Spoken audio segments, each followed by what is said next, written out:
एक समय की बात है, भगवान शंकर माता पार्वती जी एवं नारद जी के साथ भ्रमण हेतु चल दिए। वे चलते चलते चैत्र शुक्ल तृतीया को एक गांव में पहुंचे।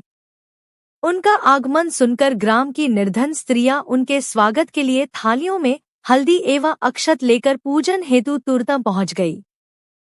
पार्वती जी ने उनके पूजा भाव को समझकर सारा सुहाग रस उन पर छिड़क दिया। वे अटल सुहाग प्राप्त कर लौटीं। धनी वर्ग की स्त्रियां थोड़ी देर बाद अनेक प्रकार के पकवान सोने चांदी के थालों में सजाकर पहुंची।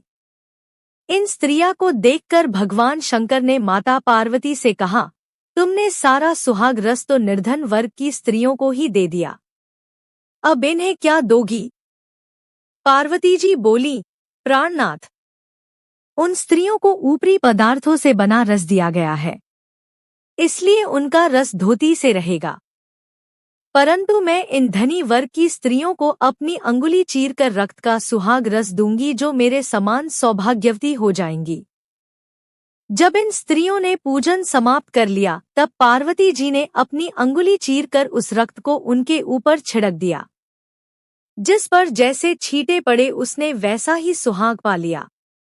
इसके बाद पार्वती जी अपने पति भगवान शंकर से आज्ञा लेकर नदी में स्नान करने चली गईं।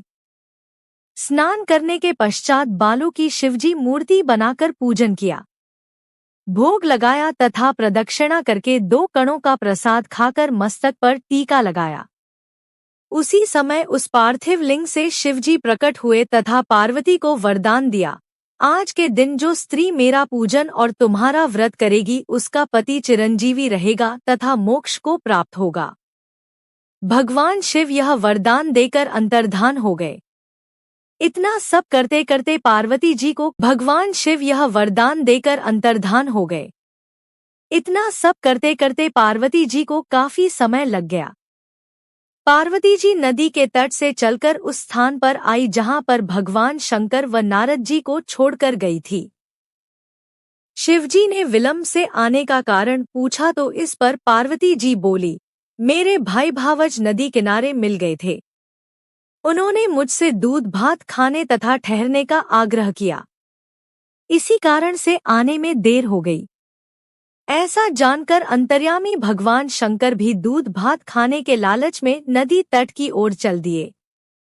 पार्वती जी ने मौन भाव से भगवान शिवजी का ही ध्यान करके प्रार्थना की, भगवान आप अपनी इस अनन्य दासी की लाज रखिए। प्रार्थना करती हुई पार्वती जी उनके पीछे पीछे चलने लगी। उन्हें दूर नदी तट पर माया का महल दिखाई दिया। वहां महल के अंदर शिवजी के साले तथा सहलज ने शिव पार्वती का स्वागत किया। वे 2 दिन वहां रहे। तीसरे दिन पार्वती जी ने शिवजी से चलने के लिए कहा तो भगवान शिव चलने को तैयार न हुए। तब पार्वती जी रूठकर अकेली ही चल दी। ऐसी परिस्थिति में भगवान शिव को भी पार्वती के साथ चलना पड़ा। नारद जी भी साथ चल दिए। चलते चलते भगवान शंकर बोले, मैं तुम्हारे मायके में अपनी माला भूल आया। माला लाने के लिए पार्वती जी तैयार हुई तो भगवान ने पार्वती जी को न भेजकर नारद जी को भेजा। वहां पहुंचने पर नारद जी को कोई महल नजर नहीं आया। वहां दूर दूर तक जंगल ही जंगल था। सहसा बिजली कौंधी। नारद जी को शिवजी की माला एक पेड़ पर टंगी दिखाई दी।